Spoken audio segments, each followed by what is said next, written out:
CoinMarketCap has been the go-to website for anything about crypto prices, markets, whatsoever.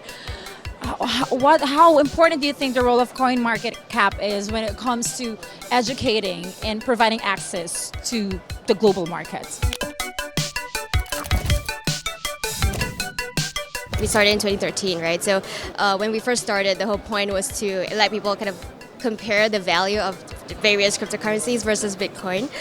So I think that role has grown over time as more and more people join the space. So we do think that's really important for us to be able to, in our position, help people to understand more about crypto and more about, what it really means for the greater financial market. Actually, one of the things that we hear a lot is there are a lot of newbies that come to the site and they have no idea what they're looking at other than the top 100 chart, right? So what we're going to do is add more content. We're going to add more guides for people to just kind of get started. Like, how do I buy crypto? Like, where do I go about, kind of understanding what crypto means to me, things like that. Those are amazing plans. And of course, it's very important to understand where this traffic is coming from. And I'm sure you guys are collecting all this data. Could you describe to us the kind of profile on this, in terms of those who are interested to know more about crypto? Where are they from? What they actually do? Yeah, so I think at a high level breakdown, so last year we had about 3.6 billion page views and about 125 million active users. And how they're broken down is about 36% of them come from the Americas, about 35% from Europe, about 24% from Asia, and then the rest of the world.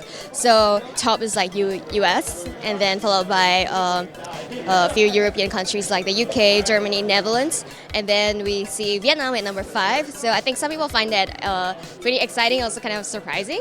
But Vietnam actually has a really big base of people who are enthusiastic and really care about crypto. So that has been a really interesting development. And then also at number 10, we have Turkey. So last year, Turkey had their own debt crisis. So that actually led to many more people buying Bitcoin and really interested in crypto. I guess the more exciting data points that I've seen, like Venezuela, they have their own hyperinflation issues. So they're actually at 31. One that was especially surprising for me was North Korea. So apparently last year we had 36 users from North Korea. Sorry, 96 users from North Korea. So that was super exciting and pretty fascinating. So like, if that doesn't tell you that crypto is global, I don't really know what does. Amazing, and it's interesting to know that the traffic, or the growth in the traffic coming from this economically challenged territories, they're actually, going to CoinMarketCap to check what's happening in the crypto space. So that's really amazing that you guys are doing here. I would like to know, because you guys have been doing these charts, how do you actually come up with the listing? Who makes the decision in terms of who's going to be on top of the chart? How does this work?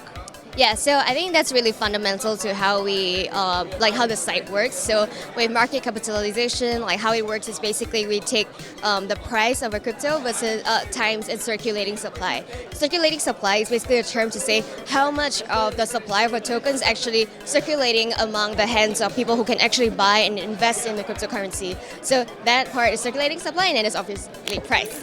So price comes from the exchanges that we aggregate from. So we get data from over 200 exchanges on CoinMarketCap. So that average volume-weighted average price is what we take times the circulating supply of a cryptocurrency. So that gives you market cap, and then that market cap is basically what we rank the coins on, and coins and tokens on. Amazing. So how do we ensure that we see reliable and accurate data on your site? How can we be so sure about that when we look at your website?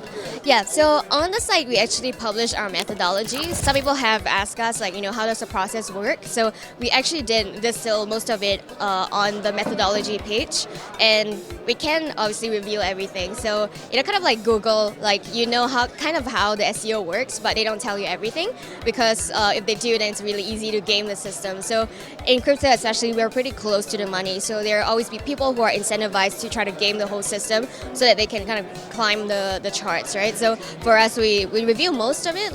These are some of the criteria that we look at, but there's always going to be a little bit of that discretionary element that we can't really disclose, because then people will try to game that. All right, so amazing. Are there things that we need to know, or happening within CoinMarketCap this year?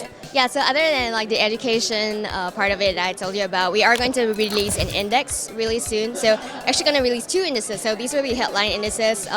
It's basically covering the top 200 cryptocurrencies by market cap. So that actually accounts for already more than 90% of the market. So with those indices, we hope that it will make it more accessible and more, you kind of bring more exposure to the crypto space for the wider financial market.